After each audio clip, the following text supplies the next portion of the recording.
Hello students and friends, welcome to the Unicity YouTube channel. आज का ये video lecture 5 होने वाला है क्लास 11th का।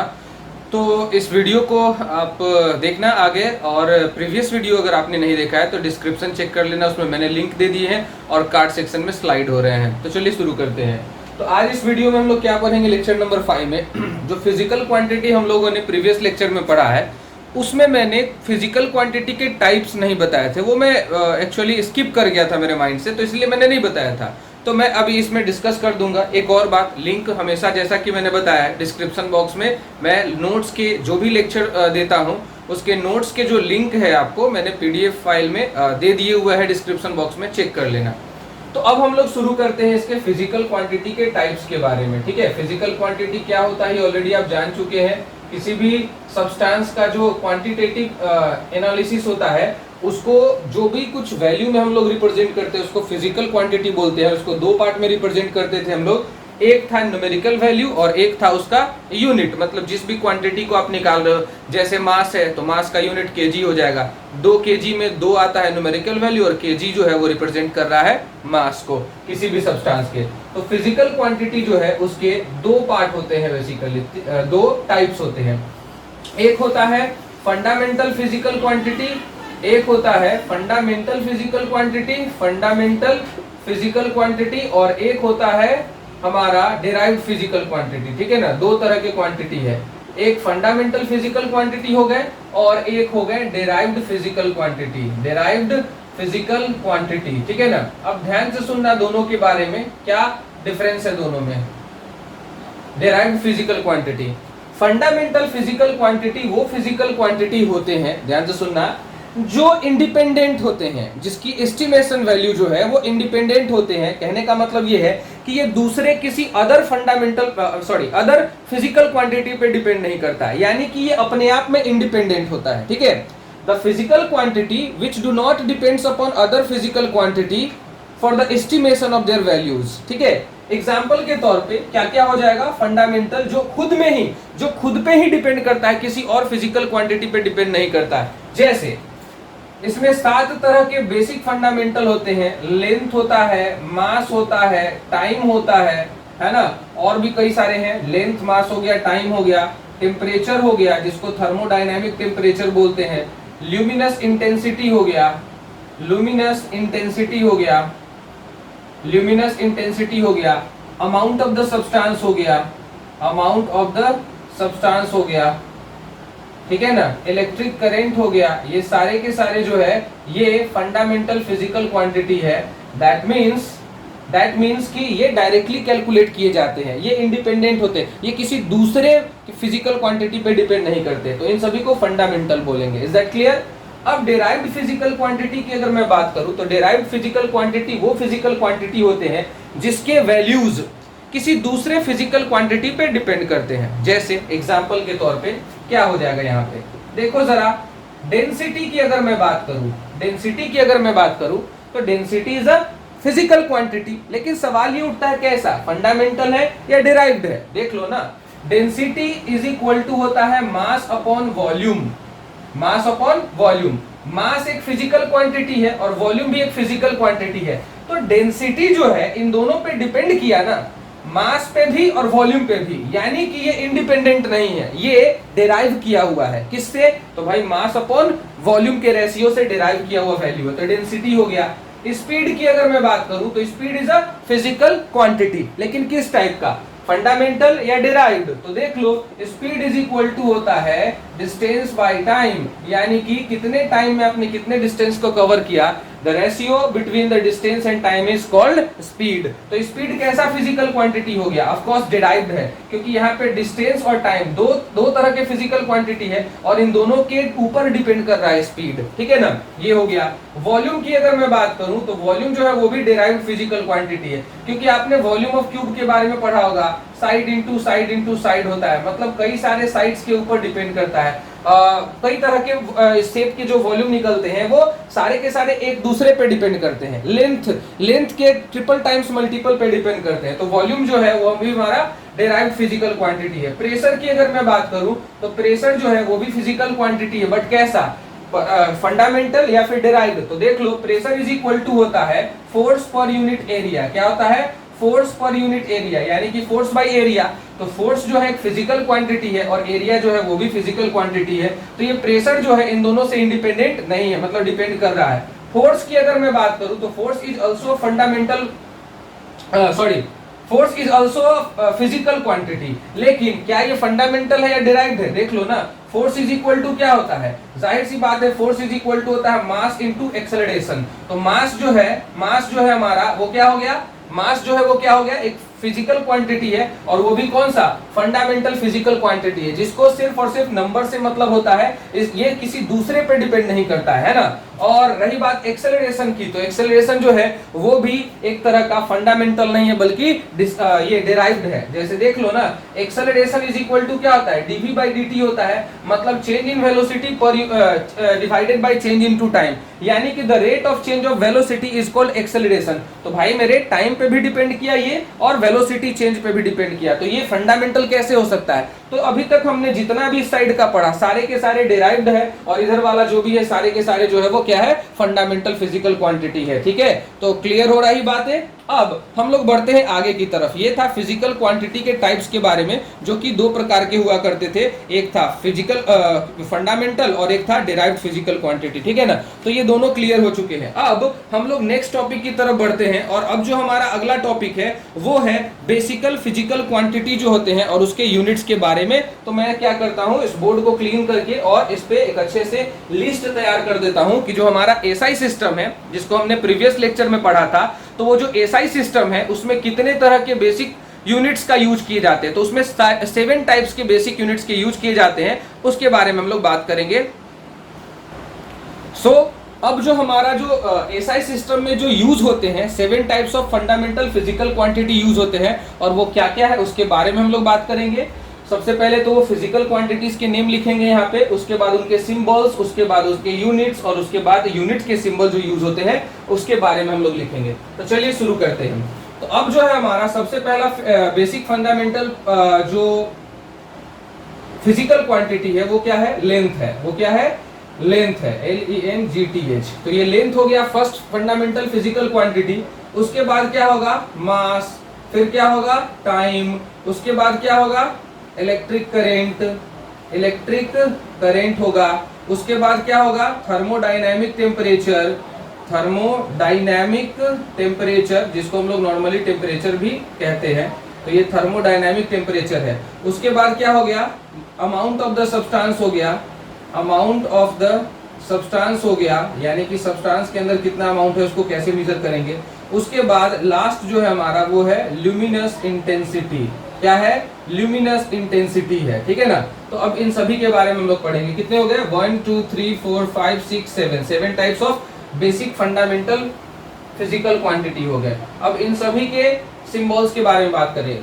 Length is represented as small l, mass is represented as small m, time is represented as small t, electric current is represented as I, thermodynamic temperature is represented as capital T, amount of the substance is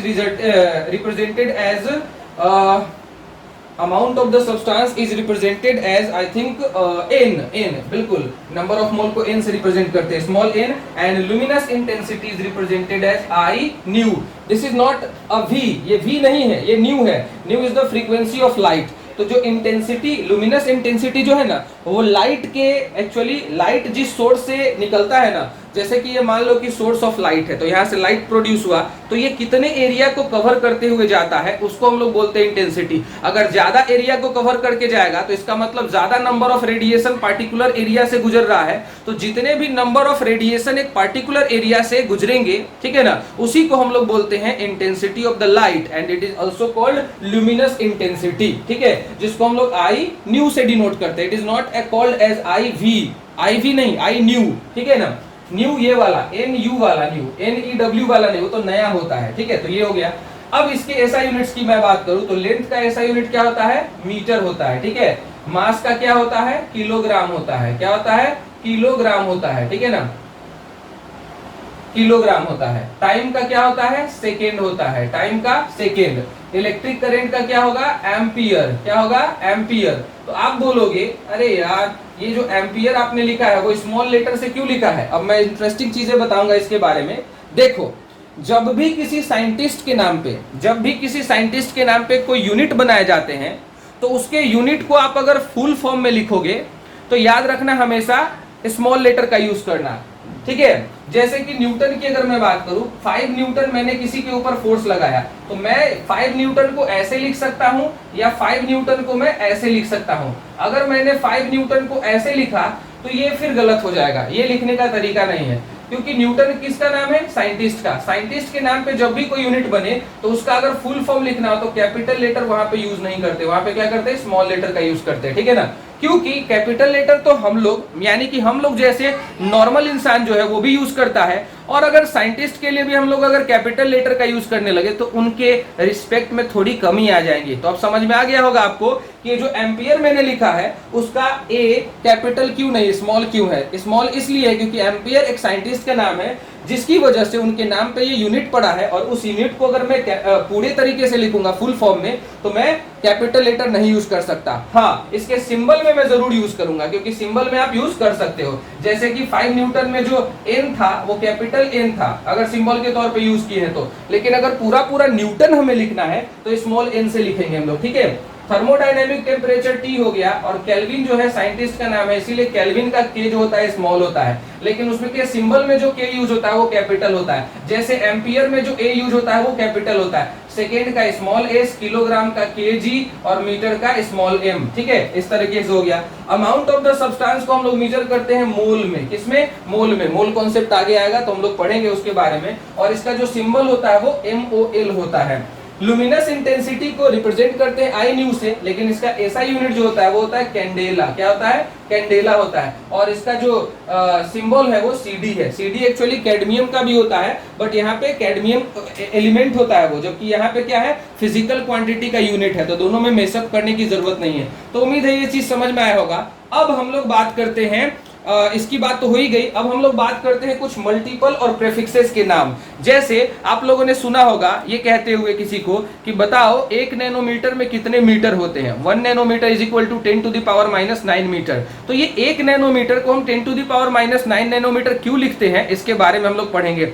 1 kilogram is equal to 1000 ग्राम होता है ना। तो इसमें जो kilo है वो क्या है, तो ये किलो जो है वो मल्टीपल है। क्या है, ये मल्टीपल है। उसके लिए प्रेफिक्स क्या यूज करेंगे और उसका जो मल्टीपल्स क्या होंगे उसके बारे में हम लोग अभी बात करने वाले हैं। पहले मैं बोर्ड को क्लियर कर देता हूं। अब हमारे पास जो है कुछ मल्टीपल्स, उसके प्रेफिक्स क्या यूज होते हैं और उसके सिंबल क्या यूज होते हैं उसके बारे में बात करेंगे, क्योंकि आगे ये सब जो है अभी हम लोग some basic concept of chemistry पढ़ रहे हैं। दैट मीन्स कि यहाँ पे बेसिक चीजों के बारे में पढ़ेंगे। मैं बताऊंगा तो आप लोगों को लगेगा कि मुझे आता भी है। चलो देखते हैं क्या है प्रेफिक्स। अब यहाँ पे ध्यान से सुनना मेरी बात को, जो मैं बता रहा हूँ, ठीक है। अगर प्रेफिक्स हमारा योटा है, जीटा है, एक्सा है, पेटा है, टेरा है, yotta, zetta, exa, peta, tera, giga होगा, इसके बाद जेड नहीं होगा, giga, yotta, zetta, exa, peta, tera, giga, mega, ठीक है। कितने हो गए, 2 4 6 7, एक्चुअली टोटल जो होते हैं वो 20 होते हैं, ठीक है। मेगा, उसके बाद क्या आएगा, किलो, उसके बाद क्या आएगा, हेक्टो, उसके बाद क्या आएगा, डेका, ठीक है। ये हो गया, कितने हो गए, 10, 2 4 6 8 10। अब 10 जो है इधर हम लोग लिखेंगे, उधर लिखेंगे। इससे पहले क्या करते हैं, इसके मल्टीपल्स को लिख लेते हैं। योटा का मतलब होता है 10 टू द पावर 24। जैसे 1 किलो का मतलब होता है 10 टू द पावर 3। उसी तरह से 1 योटा का मतलब होता है 10 टू द पावर 4। तो ये एक मल्टीपल है। अगर कहीं पे लिखा हुआ है मेरा 1 योटा मीटर, कहीं पे लिखा हुआ है अगर कि 1 योटा मीटर है, बताओ इसमें कितने मीटर होंगे, तो जाहिर सी बात है 10 टू द पावर 24 मीटर होंगे। 1 योटा मीटर मतलब 10 to the power 24 metre, simple सी बात है। तो ये कन्वर्जन में हेल्प करता है। जीटा जो होता है 10 टू द पावर 21 होता है, एक्सा 10 टू द पावर 18 होता है, peta 10 to the power 15, tera 10 to the power 12, giga 10 to the power 9 जिसको बिलियन भी बोलते हैं, 1 गीगा मतलब 1 बिलियन भी होता है, और मेगा को मिलियन बोलते हैं 10 टू द पावर 6। किलो का मतलब होता है 10 टू द पावर 3। जैसे 1 के लाइक्स अगर आपको किसी स्टेटस पे मिलते हैं तो के मतलब क्या होता है 1 किलो, 1 किलो मतलब 1000 लाइक्स है, ठीक है ना। 10 टू द पावर 2 हो जाएगा और इसका 10 टू द पावर 1 हो जाएगा। 10 to the power 1 is also written as 10। Simple सी बात है। तो यहाँ तक हम लोगों ने पढ़ा, किसके तक, डेका तक हम लोगों ने पढ़ा। अब इसके आगे की कहानी हम लोग अब लिखते हैं। तो इसके आगे की कहानी क्या है भाई, तो इसको हम लोग मिटा देते हैं, ठीक है। तो डेका के बाद क्या आता है, तो ध्यान से सुनना। डेका के बाद आएगा डेसी, डेसी उसके बाद क्या आएगा सेंटी, उसके बाद आएगा मिली, उसके बाद आएगा माइक्रो, ठीक है। उसके बाद माइक्रो के बाद क्या आएगा नैनो, उसके बाद पीको, उसके बाद फेम्टो, फेम्टो के बाद क्या आएगा एटो, जेप्टो और योटो, ठीक है ना। इस तरीके का चीज आता है, एक्चुअली योटो होता है, ठीक है ना। तो ये जो है हमारा, ये सारे के सारे क्या है प्रीफिक्सेस है, प्रीफिक्स जो यूज होते हैं नंबर्स के पहले, ठीक है ना। अब इसके मल्टीपल क्या होंगे, तो ये हो जाएगा 10 टू द पावर -1, ये हो जाएगा 10 टू द पावर -2, ये हो जाएगा 10 to the power -3, micro 10 to the power -6, nano 10 to the power -9, pico 10 to the power -12, femto 10 to the power -15, atto 10 to the power -18, zepto 10 to the power -21, yocto 10 to the power -24। Symbol की अगर मैं बात करूं तो Yotta का symbol होता है capital Y, zeta का कैपिटल जेड, उसके बाद एक्सा का कैपिटल ई, पेटा का कैपिटल पी, टेरा का कैपिटल टी, गीगा का कैपिटल जी। जीबी में जो आप पढ़ते हो ना, जैसे आप पढ़ते होगे 2GB, इसका मतलब होता है गीगाबाइट। क्या होता है गीगाबाइट। तो गीगाबाइट की के लिए जो है हम लोग जी का यूज करते हैं। मेगा का कैपिटल एम होता है, किलो का के होता है, हेक्टो का एच होता है स्मॉल, डेका का डी ए होता है, डेका को डी ए से लिखते हैं, डेसी को हम लोग नॉर्मली डी से लिखते हैं, सेंटी को स्मॉल सी से, मिली को स्मॉल एम से, माइक्रो को म्यू से, नैनो को स्मॉल एन से, पीको को स्मॉल पी से, फेम्टो को स्मॉल एफ से, एटो को स्मॉल ए से, जेप्टो को स्मॉल जेड से और योक्टो को स्मॉल वाई से डिनोट करते हैं। ये सारे के सारे जो सिंबल्स है वो याद रखना। जैसे अब इसका एप्लीकेशन क्या होगा, ये क्यों हम लोग पढ़ते हैं, सोचो ना। अगर कहीं पे लिखा हुआ है 1 किलोमीटर, तो के किस चीज को रिप्रेजेंट कर रहा है, के मतलब किलो, और किलो मतलब 10 टू द पावर 3, यानी कि 1 के को हम क्या लिखेंगे 10 to the power 1 into 10 to the power 3 metre, यानी कि 1000 मीटर हो जाएगा। समझ में आई बात। यानी कि 1 kilometre is equal to 10 to the power 3 metre, यानी कि 1000 मीटर। अगर कहीं पे लिखा हुआ रहेगा 1 मेगा मीटर, कहीं पे ऐसा लिखा हुआ रहेगा 1 एम, कैपिटल एम क्या है भाई मेगा, स्मॉल एम क्या है मीटर, तो क्या हो जाएगा यहाँ पे मेगा मीटर। तो मेगा मीटर को हम कन्वर्ट कैसे करेंगे, मेगा का मतलब होता है 10 टू द पावर 6 मीटर, यानी कि 1 mega metre is equal to 10 to the power 6 metre. वैसे ही अगर कहीं पे लिखा हुआ रहेगा 1 म्यू एम, तो क्या समझोगे, म्यू का मतलब क्या हो गया माइक्रो, म्यू का मतलब क्या हो गया माइक्रो, माइक्रो मतलब 10 टू द पावर -6, तो जाहिर सी बात है 1 माइक्रोमीटर बराबर 10 टू द पावर -6 मीटर। इस तरीके से कन्वर्जन में आप इस चीज को चाहो तो यूज कर सकते हो। अगर कहीं पे लिखा हुआ है 1 फेम्टोमीटर, अगर कहीं पे लिखा हुआ है 1 एफएम, तो स्मॉल एफ का मतलब क्या हो गया, कौन सा मल्टीपल है ये एफ जो है सिंबल है किस प्रीफिक्स का, फेम्टो का। फेम्टो का मतलब मल्टीपल कितना 10 टू द पावर -15, तो 1 FM is equal to 10 to the power -15 M. जैसे कहीं पे लिखा हुआ 1 स्मॉल पीएम, अब सोचो ना पी का मतलब क्या हुआ, स्मॉल पी का मतलब क्या हुआ, देखो कैपिटल पी है तब तो पेटा होता है, लेकिन स्मॉल पी है तब क्या हो जाएगा पीको हो जाएगा। यानी कि ये हमसे पूछ रहा है 1 pico metre is equal to कितना, तो जाहिर सी बात है 10 टू द पावर -12 कर देंगे, सिंपल है। तो इसमें जो 10 टू द पावर -12 है उसी को ना हम पी कहते हैं, और ये एम तो एम है, तो 1 PM is equal to PM, यानी कि पी का मतलब यहाँ पे 10 टू द पावर -12 है। एन का यहाँ पे एफ का मतलब ही 10 टू द पावर -15 है, यहाँ म्यू का मतलब ही 10 टू द पावर -6 है, यहाँ पे के का मतलब ही 10 टू द पावर 3 है। समझ में आ रही बात है। तो ये चीज उम्मीद है क्लियर हो गया होगा। अगर कोई डाउट लगे तो पूछ लेना, और आगे जो है कन्वर्जन वगैरह जो है उसमें हेल्प करता है ये कॉन्सेप्ट जो है। अब हम लोग बढ़ते हैं अपने नेक्स्ट टॉपिक की तरफ, और जो अगला टॉपिक है हमारा वो है मास और वेट। तो जाहिर सी बात है इस बोर्ड को मिटाना पड़ेगा सबसे पहले। तो अब जो हमारा टॉपिक है वो है मास एंड वेट। जाहिर सी बात है अगर हम दोनों की बात करें तो दोनों अलग अलग चीजें होती हैं, मास और वेट ये दोनों अलग अलग चीजें हैं। भले ही केमिस्ट्री में थोड़े समय के लिए एक हो जाते हैं, मतलब कभी कभी हम लोग इस टर्म को यूज कर देते हैं, बट ये दोनों सेम चीजें नहीं है, दोनों अलग अलग चीजें हैं। किसी भी सब्सटेंस का जो मास होता है वो उस मैटर में मौजूद अमाउंट के बारे में बताता है। Mass of a substance is the amount of matter, याद रखना, मास of the substance is the amount of matter present inside it, यानी कि उस मैटर के अंदर कितना अमाउंट भरा पड़ा है। जैसे मैं एक मैटर हूं तो मेरे अंदर कितना सब्सटेंस भरे हुए हैं और कितना उसकी क्वांटिटी, उसका अमाउंट कितना है, उसके हिसाब से मेरा मास डिसाइड होगा। अगर मैं अपने इस हाथ को अपने बॉडी से अलग कर देता हूं तो मेरे बॉडी का मास क्या हो जाएगा, ऑफ कोर्स डिक्रीज कर जाएगा, है कि नहीं। तो उसी यानी कि मेरा दोनों हाथ मिल करके मेरे पूरे बॉडी के वेट में क्या मतलब मास में क्या कर रहा है, इंपॉर्टेंट रोल प्ले कर रहा है। तो मास जो है ओवरऑल मैटर के अंदर कितने सब्सटेंस मौजूद है उसके अमाउंट के बारे में बताता है। यानी कि मास जो होता है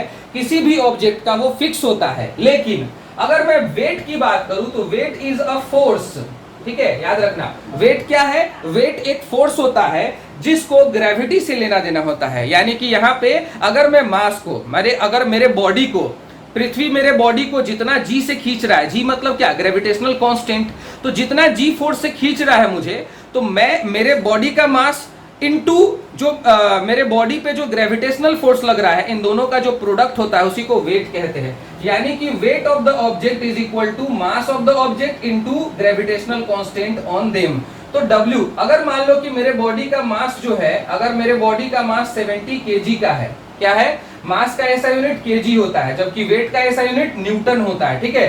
तो अगर मेरे बॉडी का वेट जो है मतलब मास 70 kg है और मेरे ऊपर जो पृथ्वी है 10 मीटर पर सेकेंड स्क्वायर से g का वैल्यू लगा रहा है, तो मेरा वेट जो है वो कितना हो जाएगा, 70 kg इंटू 10 मीटर पर सेकेंड स्क्वायर, यानी कि 700 क्या आ जाएगा, केजी मीटर पर सेकेंड स्क्वायर, और केजी मीटर पर सेकेंड स्क्वायर को ही न्यूटन कहते हैं। यानी कि मेरा वेट कितना है, 700 न्यूटन है। आ रही बातें समझ में। कहने का मतलब ये है कि वेट जो है इंडिपेंडेंट नहीं है, वेट जो है वो ग्रेविटेशनल कांस्टेंट पे डिपेंड करता है। मतलब ये कि आपका वेट जो है ना अलग अलग जगह पे वेरी करेगा, लेकिन आपके बॉडी का मास जो है वो कांस्टेंट रहेगा। क्योंकि मास जो है, अभी क्या मैंने बताया, mass is the amount of the substance of any matter, मतलब कह रहा है कि कितना भी सब्सटेंस उस मैटर के अंदर भरा हुआ है। तो मेरे बॉडी का मास जो है, अगर मैं चांद पे भी चला जाऊंगा तो जितना मटेरियल मेरे बॉडी में अभी है अर्थ पे, उतना ही मटेरियल तो मेरे वहां जब मैं चांद पे जाऊंगा तो भी रहेगा। लेकिन चांद जो है मुझे कम फोर्स से खींचेगा और अर्थ ज्यादा फोर्स लगा करके खींच रहा है। सो दैट्स वाई अर्थ पे मेरा वेट ज्यादा एक्सर्ट होगा, जबकि मून पे जो है मेरा वेट कम हो जाएगा। यानी कि मास सेम रहेगा लेकिन मेरा वेट जो है वो अलग अलग जगहों पे अलग होगा। जैसे कि यहाँ पे हमारा जो वेट है वो 700 न्यूटन है, तो अगर मैं मून पे चला जाऊं तो मून का जो ग्रेविटेशनल कांस्टेंट वैल्यू होता है वो अर्थ के ग्रेविटेशनल कांस्टेंट के कंपैरेटिवली 6 टाइम्स लेस देन होता है। यानी कि जितना भी वेट मेरा पृथ्वी पे होगा उसका 6 गुना कम वेट मेरा मून पे होगा, ठीक है ना। तो यही बेसिक कॉन्सेप्ट है मास और वेट का।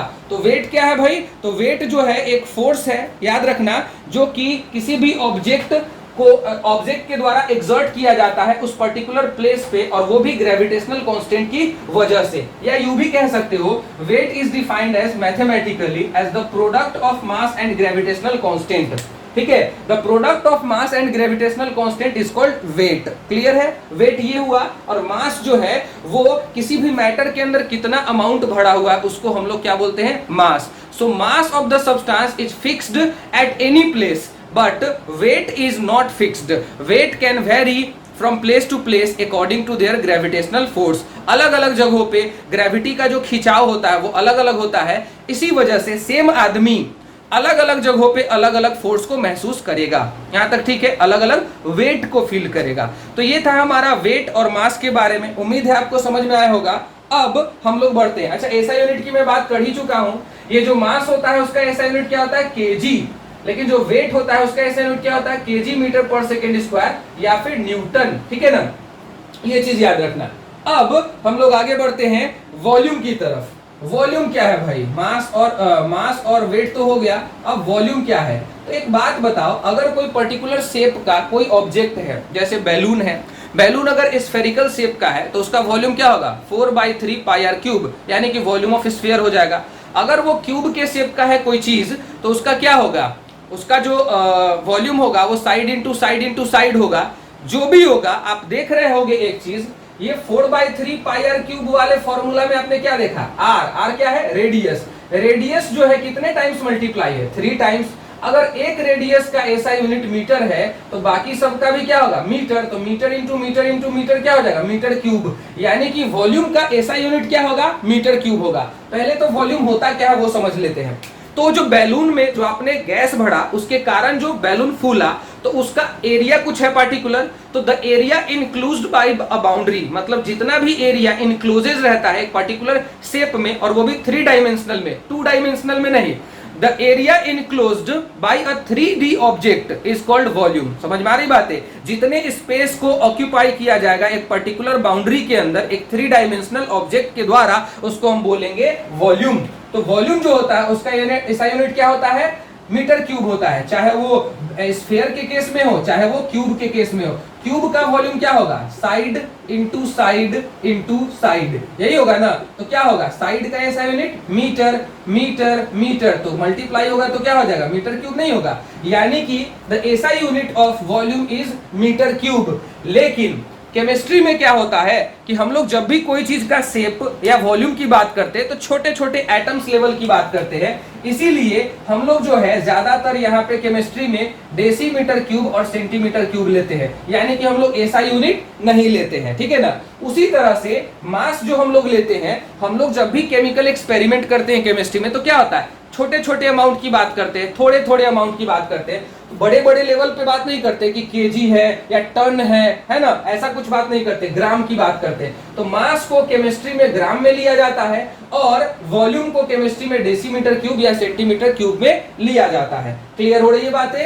अब हम लोग आगे बढ़ते हैं। लीटर, तो कहोगे कि सर लीटर क्या होता है, वॉल्यूम का जब ऐसा यूनिट आपने मीटर क्यूब कहा तो फिर ये लीटर क्या होता है। तो ध्यान से सुनना, लीटर जो है वो किसी भी लिक्विड के वॉल्यूम को मेजर करने के लिए एक यूनिट है, याद रखना। ये भी वॉल्यूम का ही यूनिट है लेकिन किसी लिक्विड को मेजरमेंट करने के लिए आता है, किसी लिक्विड के वॉल्यूम को मेजरमेंट करने के लिए आता है। जैसे आप ऑयल लेने जाओगे किसी दुकानदार के पास तो क्या बोलोगे, 2 लीटर वाला बोतल एक हमको ऑयल का चाहिए। क्यों, क्योंकि ऑयल क्या है भाई, ऑयल जो है वो लिक्विड है और लिक्विड का क्या मेजर करते हो, वॉल्यूम। किस चीज में, लीटर में मेजर करते हो, मीटर क्यूब में नहीं।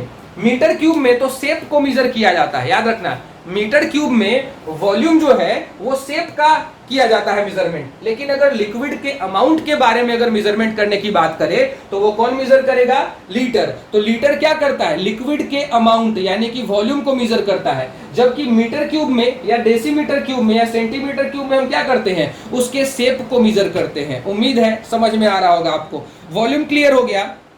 अगर मैं इसके कन्वर्जन की बात करूं तो जैसा कि आप लोग जानते हैं, since 1 litre is equal to 1000 millilitre होता है, आप लोग जानते होंगे 1 लीटर बराबर 1000 ml होता है। इसी को हम लोग बोलते हैं almost equal to 10⁻³ centimetre cube. कहने का मतलब ये है कि 1000 मिलीलीटर बराबर होता है 1000 सेंटीमीटर का क्यूब, जो कि बराबर होता है 1 डेसीमीटर क्यूब के। किसके बराबर होता है, 1 डेसीमीटर क्यूब के। तो इससे आप क्या कर सकते हो, इस जानकारी से, इस इंफॉर्मेशन से आप क्या कर सकते हो, न्यूमेरिकल सॉल्व कर सकते हो। जो कन्वर्जन वाले न्यूमेरिकल्स होते हैं उसको आप सॉल्व कर सकते हो। अब जो हमारा नेक्स्ट टॉपिक है, मास हो गया, वॉल्यूम हो गया। अब मास और वॉल्यूम पे जो डिपेंड कर रहा था फिजिकल क्वांटिटी, वो क्या था, जाहिर सी बात है डेंसिटी था। तो किसी भी सब्सटेंस का डेंसिटी की अगर मैं बात करूं, नेक्स्ट टॉपिक जो कि हमारा डेंसिटी ऑफ द सब्सटेंस है, तो इस डेंसिटी की अगर मैं बात करूं तो ये भी क्या है, ये भी फिजिकल क्वांटिटी है। लेकिन कैसा फिजिकल क्वांटिटी है, of course derived physical quantity है। तो density of the substance is defined as the mass per unit area, यानी कि the mass of the substance per unit volume, sorry area नहीं होगा, तो हम बोल सकते हैं density of the substance is defined as the mass of the substance per unit volume, ठीक है ना। यानी कि डेंसिटी की अगर मैं बात करूं तो इसका फॉर्मूला क्या निकलेगा, मास, जिस भी चीज का है उसका मास बाय उसका वॉल्यूम, यानी कि उसने कितना वॉल्यूम को ऑक्यूपाई किया है वो। तो अगर मैं बात करूं इसके एसआई यूनिट की, एसआई यूनिट, अब देखो डेंसिटी क्या है, फिजिकल क्वांटिटी है, भले ही डेराइव्ड फिजिकल क्वांटिटी है, लेकिन फिजिकल क्वांटिटी तो है, तो एसआई यूनिट तो होगा ही ना। तो एसआई यूनिट ऑफ डेंसिटी कैसे निकालोगे? जाहिर सी बात है, अगर डेंसिटी का एसआई यूनिट ले रहे हो तो मास का भी क्या लेना होगा? एसआई यूनिट लेना होगा। तो SI unit of mass upon SI unit of volume, SI unit of volume लोगे, है ना। अब देखो मास का ऐसा यूनिट क्या हुआ भाई साहब? केजी, और वॉल्यूम का क्या हो गया? मीटर क्यूब, यानी कि इसको आप केजी पर मीटर क्यूब लिखो ऐसे, या इसको आप ऐसे लिख सकते हो केजी मीटर इनवर्स 3, क्योंकि ये मीटर क्यूब, मीटर पे पावर +3 नीचे है, तो ऊपर जाएगा तो क्या हो जाएगा? माइनस हो जाएगा। इसको आप ऐसे लिख सकते हो। तो ये क्या हो गया? एसआई यूनिट ऑफ डेंसिटी हो गया। लेकिन अगर इसके सीजीएस यूनिट की अगर बात करें तो कैसे निकलेगा? मास जो होगा, मास हम लोग सीजीएस में लेंगे तो क्या लेंगे? ग्राम, और वॉल्यूम जो लेंगे हम लोग सेंटीमीटर क्यूब में लेंगे, है ना। तो ग्राम पर सेंटीमीटर क्यूब हो गया। इसी को आप लिख सकते हो ग्राम सेंटीमीटर इनवर्स 3। तो ये क्या हो गया? सीजीएस। सीजीएस सिस्टम में density of the material is written as gram per centimetre cube, and in SI system it is represented as kg per metre cube. तो समझ में आ गई बातें? अब हम लोग आगे बढ़ते हैं। तो ये था डेंसिटी के बारे में। अब किसके बारे में बात करेंगे हम लोग? ऑफ कोर्स अब हमारा जो फिजिकल क्वांटिटी है नेक्स्ट, वो है टेम्परेचर। क्या है वो? टेम्परेचर। तो अब हम लोग क्या करेंगे? टेम्परेचर नाम के टॉपिक को डिस्कस करेंगे अच्छे से। ध्यान से सुनना मेरी बात को, और लिंक जो है वो नोट्स के डिस्क्रिप्शन बॉक्स में आपको मिल जाएंगे, ठीक है ना। इसको अच्छे से बस समझने की जरूरत है।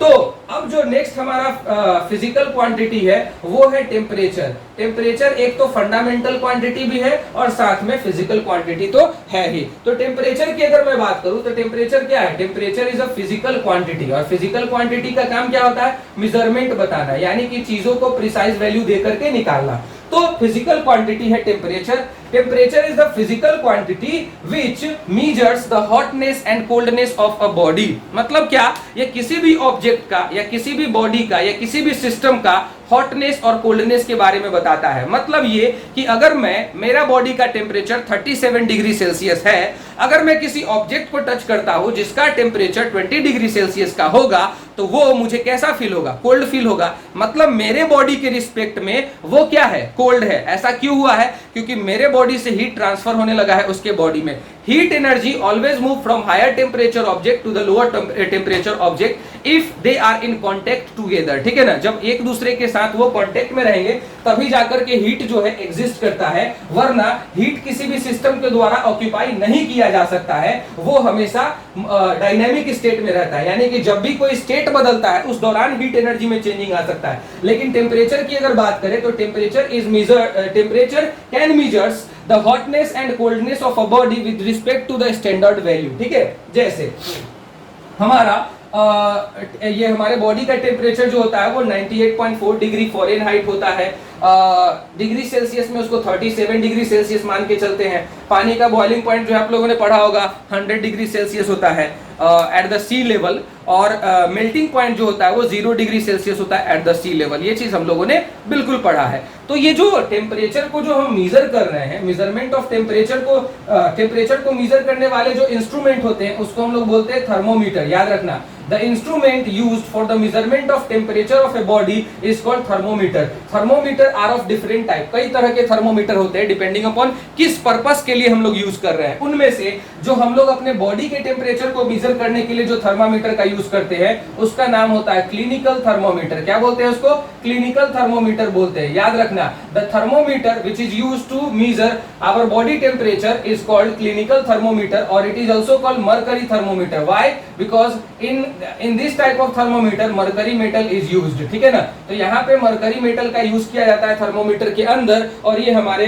बॉडी के टेम्परेचर को मेजर करके बता देता है। तो टेम्परेचर को मेजर करने वाले इंस्ट्रूमेंट का नाम क्या है? थर्मोमीटर। कई तरह के होते हैं वो, डिपेंडिंग अपॉन पर्पस। अब ध्यान से सुनना मेरी बात को। टेम्परेचर का यूनिट की अगर मैं बात करूं, टेम्परेचर के यूनिट्स की अगर मैं बात करूं, तो इसका एसआई यूनिट जो होता है वो होता है केल्विन। क्या होता है? केल्विन। और इसका सिंबल क्या है? के। याद रखना, SI unit of temperature is kelvin. लेकिन हम लोग ज्यादातर टेम्परेचर जो है तो डिग्री सेल्सियस और फ़ारेनहाइट में निकालते हैं। तो अदर यूनिट्स, याद रखना, other units of temperature are degree Celsius and degree Fahrenheit. याद रखना, अदर यूनिट्स क्या है? डिग्री सेल्सियस और डिग्री फ़ारेनहाइट, और SI unit of the temperature क्या है? केल्विन है। अब सवाल ये उठता है कि क्या ये एक दूसरे से रिलेटेड है? बिल्कुल रिलेटेड है।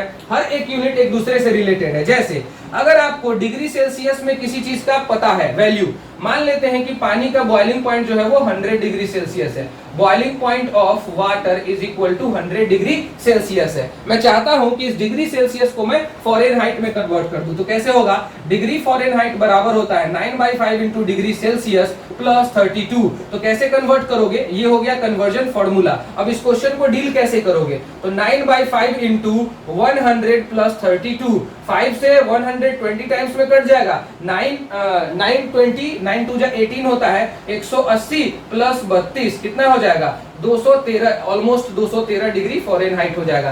दैट मींस कि 100 degree Celsius is almost equal to, यानी कि 100 degree Celsius is almost equal to 213 degree Fahrenheit, यानी कि डिग्री सेल्सियस में 100 और डिग्री फॉरेनहाइट में 213, दोनों बराबर है। दोनों क्या है? बराबर है। तो ये कहलाता है टेम्परेचर कन्वर्जन फॉर्मूला, जिसमें आप डिग्री फॉरेनहाइट से, मतलब सेल्सियस की वैल्यू से आप डिग्री फॉरेनहाइट निकाल सकते हैं। उसी तरह से इसका उल्टा भी हो सकता है। कैसे? उसको समझते हैं। तो एक और फॉर्मूला है, मैथमेटिकल एप्लीकेशन है और कुछ नहीं है, इसी फॉर्मूला को उलटना पड़ेगा आपको।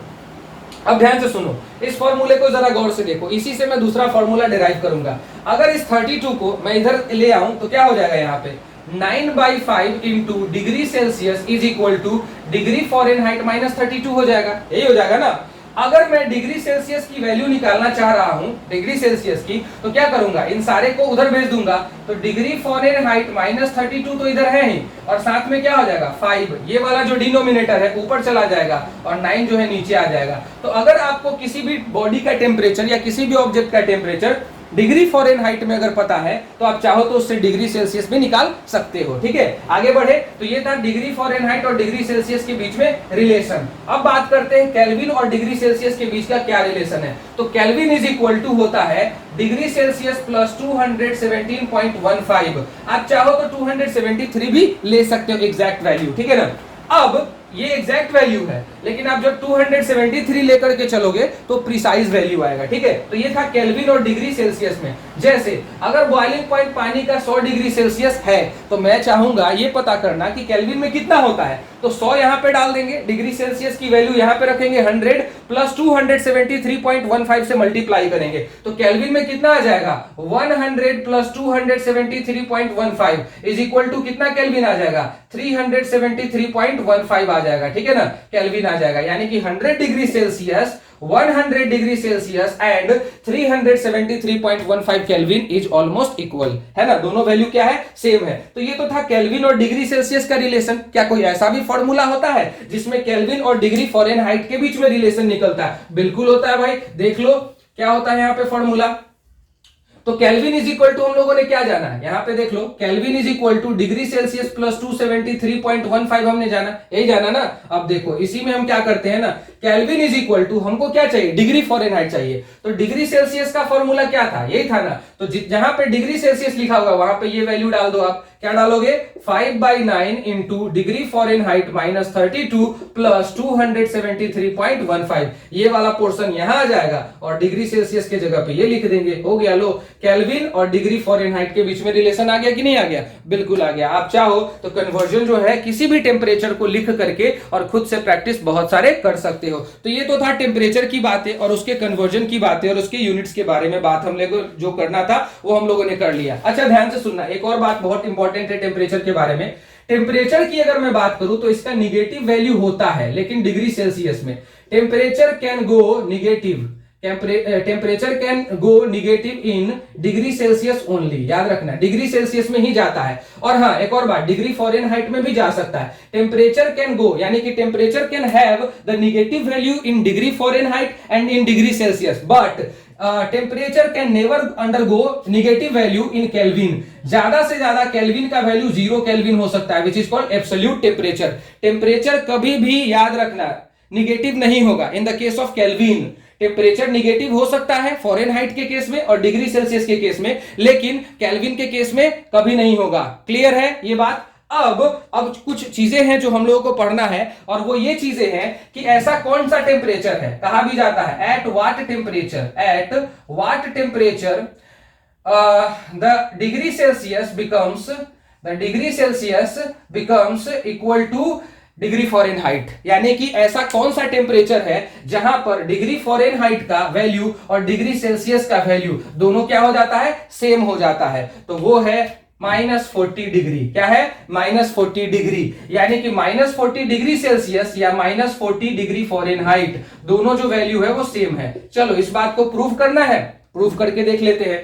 इस वाले फॉर्मूले पे लगाओ, degree Celsius is equal to, let us consider उसका जो फॉरेनहाइट में वैल्यू था वो था -40 डिग्री सेल्सियस। ध्यान से सुनना, वो कितना था, फॉरेनहाइट में -40 डिग्री सेल्सियस था, और इसमें से किसको घटाना है, -32 कर देना है ना। अब इसका वैल्यू चेक करो, degree Celsius is equal to 5/9 into -40 और -32 कितना हो जाएगा, 40 और 30 70 और 2 72, -72 हो जाएगा। कितना हो जाएगा, -72 हो जाएगा। ठीक है ना, तो -72, 9 8 जा 72, 8 5 जा 40, -40 आ गया कि नहीं आ गया। तो डिग्री सेल्सियस में भी कितना आया, -40 आया, और डिग्री फॉरेनहाइट में कितना लिए थे, -40 लिए थे, यानी कि -40 डिग्री फॉरेनहाइट और -40 डिग्री सेल्सियस दोनों सेम टेम्परेचर है। तो अगर इस तरह का कोई क्वेश्चन पूछे कि किस टेम्परेचर पे डिग्री फॉरेनहाइट और डिग्री सेल्सियस बराबर हो जाता है, तो वो है -40 डिग्री। क्या है, -40 डिग्री। तो ये किस चीज के बारे में था, जाहिर सी बात है टेम्परेचर के बारे में था।